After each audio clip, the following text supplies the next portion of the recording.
Halo, Assalamualaikum warahmatullahi wabarakatuh. Ketemu saya lagi dengan Datu Pandan. Kali ini kita akan membahas tentang sisik pada batu akik pandan. Apakah sisik di batu akik pandan yang kita sukai ini ada memang dari alam atau melewati proses dengan campur tangan manusia? Hal ini saya bahas berdasarkan pengalaman saya menyukai pandan, bermain pandan selama 5 tahun terakhir. Selamat mengikuti.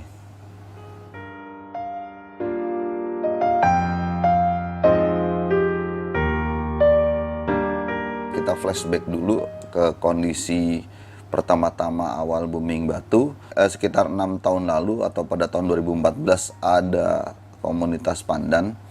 Nah, pembahasan apakah sisik pada batu pandan ini dari alam ataupun dengan campur tangan manusia atau dibangkitkan melalui suatu proses, ini menjadi suatu hal yang tabu sekali bagi teman-teman di Pandan untuk dibicarakan. Bahkan sampai sekarang pun sebenarnya ini merupakan sesuatu hal yang cukup tabu untuk dibicarakan. Membahas hal ini merupakan sesuatu hal yang cukup berat buat saya. Akan tetapi saya mencoba memberanikan diri membahas pembahasan mengenai sisik batu akik pandan yang katakanlah ada karena proses campur tangan manusia atau dengan proses heat atau pemanasan. Saya melihat di media-media seperti Facebook, kemudian YouTube, pembahasan-pembahasan mengenai pandan yang diproses, batu yang diproses menjadi pandan, atau kalsedon yang diproses menjadi pandan, kemudian batu yang dihit menjadi pandan, itu sudah cukup banyak. Tetapi tidak diimbangi dengan suatu proses edukasi lebih jauh tentang mengapa, kemudian tujuannya apa, dan apa kelebihan batu akik pandan setelah batu ini melalui proses campur tangan manusia, atau heat, atau proses pemanasan. Sisik batu akik pandan itu sebenarnya dari proses keterjadiannya ada dua proses. Yang satu diproses melalui proses alam, yang kedua melalui proses campur tangan manusia atau melalui proses heat. Batu pandan yang melalui proses alam, sisiknya itu sudah ada di dalam batu, sisiknya berproses melalui alam, entah itu melalui proses pemanasan bumi atau melalui proses tekanan di dalam tanah. Ciri-cirinya kita bisa lihat bahwa batu akik pandan yang melalui proses alam, yang sisiknya melalui proses alam, sisiknya memiliki warna. Kemudian cenderung sisiknya itu tidak beraturan. Sedangkan batu pandan yang melalui proses campur tangan manusia atau melalui proses heat ataupun melalui proses pemanasan, itu biasanya cenderung sisiknya itu berwarna putih. Kemudian dengan semakin majunya proses dari pandan, susunan sisiknya lebih teratur. Oke, lebih dalam saya akan membahas mengenai bagaimana cara proses pemanasan dalam batu akik pandan untuk membangkitkan sisik. Katakanlah itu bahasa membangkitkan sisik, itu yang bisa saya pakai untuk membangkitkan sisik dari batu anggur atau kalsedon menjadi batu akik pandan. Ketika proses pemanasan, proses heat untuk membangkitkan sisik, beberapa teman-teman kadang-kadang menggunakan proses dengan cara dipanggang, seperti dipanggang, ataupun seperti cara pemanasan dengan digoreng. Saya tidak akan menjelaskan bagaimana detail proses untuk memproses batu dari batu anggur menjadi batu pandan, karena saya memang tidak ingin membahas hal tersebut. Tetapi teman-teman mungkin bisa lihat di YouTube yang lain yang telah membahas bagaimana memproses batu anggur atau batu kalsedon menjadi batu akik pandan. Ketika ingin memproses batu kalsedon atau anggur menjadi batu akik pandan, teman-teman harus melihat jalur Sulaiman yang ada di batu anggur. Atau seandainya ini bahan mentah di batu anggur, jalur Sulaimannya ini harus memanjang seperti ini. Tidak boleh seperti ini. Dia memanjang seperti ini, baru akan terbentuk batu akik pandan yang bagus. Jadi dia sisiknya akan terbentuk batu akik pandan yang bagus. Itu yang perlu diperhatikan. Hal yang perlu diperhatikan yang lain adalah Bagaimana menghindari ceplok-ceplok pada kura. Ketika di batu anggur tuh, itu banyak jalur-jalur kura. Nah, ketika kita tidak menghindari jalur-jalur kura, maka dijamin juga hasilnya pun jalur sisiknya akan ngacak dan tidak teratur. Hal lain yang perlu diperhatikan untuk menghasilkan sisik yang lumayan rapih di batu akik pandan, yang saya ketahui adalah perlu membuat pola kasar dari batu akik pandan, baru dilakukan proses hit. Ini yang lumayan akan membuat sisik pandan rapi. Ketika dia tidak rapi, kita tinggal katakanlah kita melakukan proses gosok ulang untuk merapihkan. Mengenai proses pembuatannya, yang perlu diperhatikan adalah proses buat batu akik pandan yang sudah dipola ini kita panaskannya juga satu-satu. Itu yang pernah saya lihat. Jadi dibuat satu-satu biar rapih.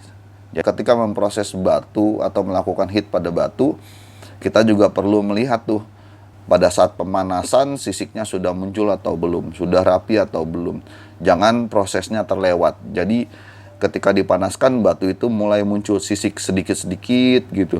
Dengan proses lamanya waktu itu sisiknya nanti muncul, semakin muncul, dan itu langsung diambil. Sebab kalau misalnya tidak diambil langsung, maka batunya akan muncul sisik yang besar atau muncul crack pada batu akik pandan kita. Oke, setelah saya menjelaskan bagaimana ada batu sisik pandannya yang melalui proses, kemudian bagaimana sulitnya memproses batu anggur atau batu kalsedon menjadi batu anggur. Bagaimana reaksi teman-teman? Masih malu menggunakan batu akik pandan? Kalau saya dan harapan saya adalah teman-teman semakin bangga, semakin cinta, semakin menggunakan batu akik pandan dalam kehidupan sehari-hari. Kenapa? Pertama, karena batu akik pandan merupakan batu proses karya anak bangsa dan itu perlu dihargai. Kalau teman-teman di Batu Akik Permata bangga menggunakan batu safir, ruby, kemudian topas atau batu lainnya, dan setahu saya itu juga melalui proses pemanasan, melalui proses glass fill, melalui proses radiasi untuk membuat batu lebih bagus, dan mereka bangga sekaligus harganya mahal. Mengapa teman-teman hasil produksi karya bangsa sendiri untuk membuat batu ini menjadi lebih bagus tidak dihargai? Harusnya sebagai anak bangsa kita harus semakin bangga bahwa bangsa kita, bahwa beberapa teman-teman kita mampu memproses batu menjadi lebih bagus lagi. Yang kedua adalah kita harus menghargai proses. Jadi untuk batu kalsedon atau anggur yang mungkin bersih, katakanlah kuranya hampir tidak ada, itu biasanya dibuat menjadi batu anggur atau batu cempaka atau batu lainnya. Batu anggur yang mungkin ada kuranya, kemudian kuranya kecil-kecil, itu masih bisa termanfaatkan melalui proses pemanasan untuk menjadi batu akik pandan.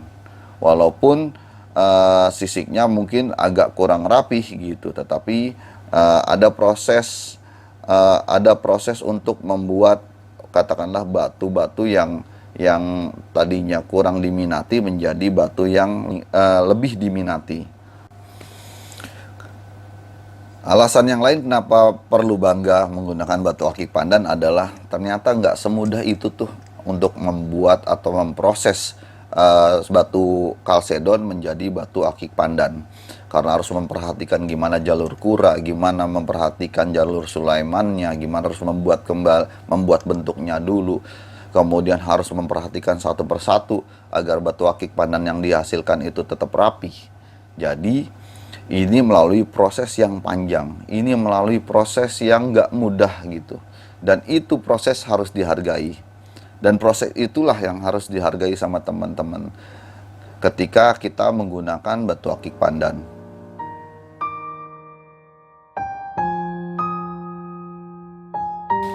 Oke, kesimpulannya adalah teman-teman harus bangga dengan bahwa kita memiliki satu batu budaya, yaitu batu akik pandan.